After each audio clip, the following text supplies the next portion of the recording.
அதிரசம் மேலே மொறுமொறுன்னு உள்ளே சாப்பிட்டா எப்படி சொல்கிறதுன்னு பார்ப்போமா? வாங்க உள்ள போய். அதிரசம் செய்கிறதுக்கு 1 கிலோ பச்சை அரிசி எடுத்து அதை தண்ணி ஊற்றி 3-4 டைம் களைஞ்சிக்கணும். களைஞ்சி தண்ணியை சுத்தம் பண்ணி எடுத்துக்கணும். இந்த மாதிரி 3 ட்ரிப்பு களைஞ்ச பிறகு அது முழுகிற அளவு தண்ணி ஊற்றி ஒரு 2 மணி நேரம் ஊற வச்சுக்கணும். ஊற வச்சு அப்புறமா இடிக்கணும். ஊறின பிறகு அரிசி இந்த மாதிரி தண்ணி உடைக்கிற இடத்துல ஊற்றி நல்லா வச்சுக்கணும். தண்ணி இல்லாமல் வச்சுக்கணும்.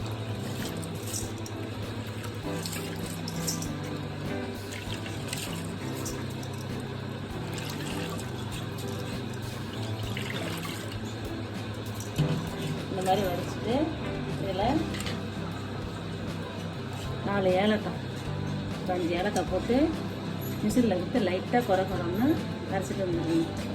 அதிரசம் முறுக்கு வெள்ளையாக அரைக்கிறதுக்கு 1 கிலோ அரிசி பச்சரிசிக்கு 1 உலக்கு உளுந்து போட்டு சரில லைட்டாக சிவக்க வறுத்துக்கணும்.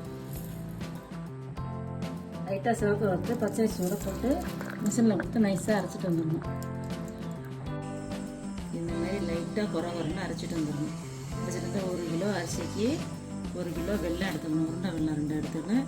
அதை நல்லா நுணுக்கி எடுத்துருந்துடணும். இந்த மாதிரி வெல்லத்தை நுணுக்கி எடுத்துக்கிட்டு அதில் கொஞ்சம் போல் தண்ணி ஊற்றணும். ஒரு 2 ஸ்பூன் ஊற்றினா தண்ணி போடணும். ஊற்றி அது நல்லா உருகி வர்ற வரையும் கிண்டணும். இந்த அளவு கரைஞ்சி வந்த பிறகு கொஞ்சம் நேரம் கழித்து தண்ணியில் போட்டு பார்த்தா கொஞ்சம் கெட்டியாகும். கெட்டியான பாகுபதம் ரெடி ஆயிடுச்சுன்னு அர்த்தம். பாகுபதம் ரெடி ஆயிடுச்சுன்னா கொஞ்சோண்டு பாகை எடுத்து ஒரு கொஞ்சம் கிண்ணத்தில் ஊற்றி பார்க்கணும். அது ஒன்று கரையாமல் இருக்கணும். கரையாமல் உருண்டு வந்துச்சுன்னா பாகுபதம் ரெடி ஆயிடுச்சு. இதை மாவில் ஊற்றி கிண்ட வேண்டியதான். பாகுபதம் ரெடி ஆயிடுச்சுன்னு பார்க்குறதுக்கு பாகை எடுத்து ஒரு சின்ன கிண்ணத்தில் தண்ணி வச்சு அதில் கொஞ்சம் ஊற்றி பார்க்கணும். ஊற்றி பண்ண மாவை ஒரு கிண்ணத்தில் கொட்டிக்கிட்டு இதில் பாகு ரெடி ஆயிடுச்சுல அதை கொஞ்சம் கொஞ்சமாக இதில் ஊற்றிக்கிண்டணும். கொஞ்சம் ஊற்றி கிண்டிட்டு அப்புறம் மீதி ஊற்றணும். அப்போ தான் எல்லா மாவுலையும் கலந்து வரும்.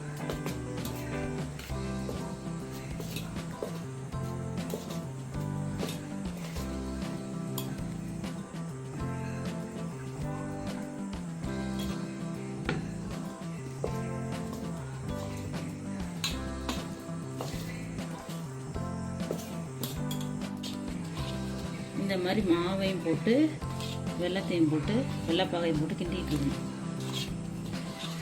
இந்த மாதிரி கொஞ்சமாக இந்த மாதிரி தலைன்னு வர்ற வரையும் கிண்டணும். பாகு எல்லா பாகையும் ஊற்றிடக்கூடாது.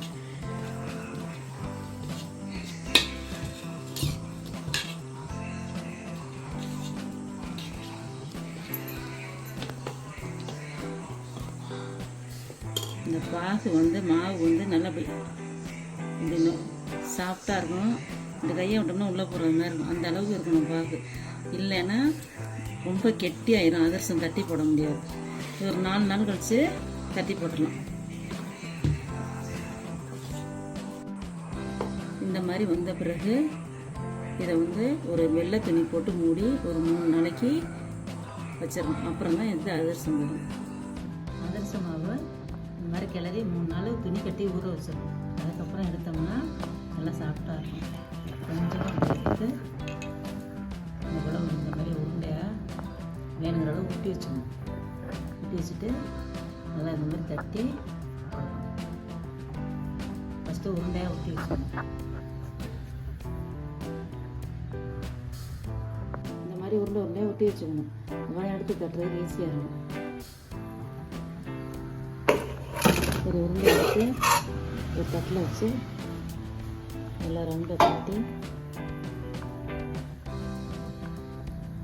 மூட்டை விட்டு அப்படியே எடுத்து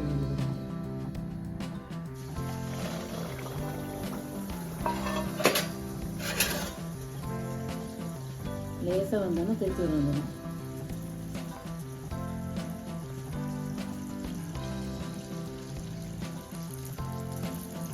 மேலே வந்துருச்சா மேலே வந்து அப்படி திருப்பி வைக்கணும்.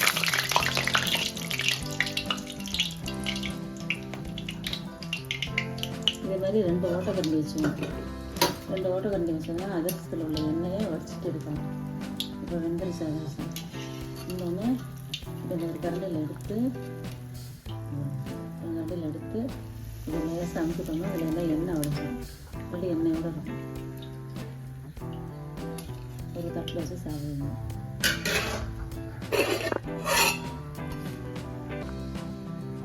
அதிரசத்தை சுட்டு எடுக்கணும்.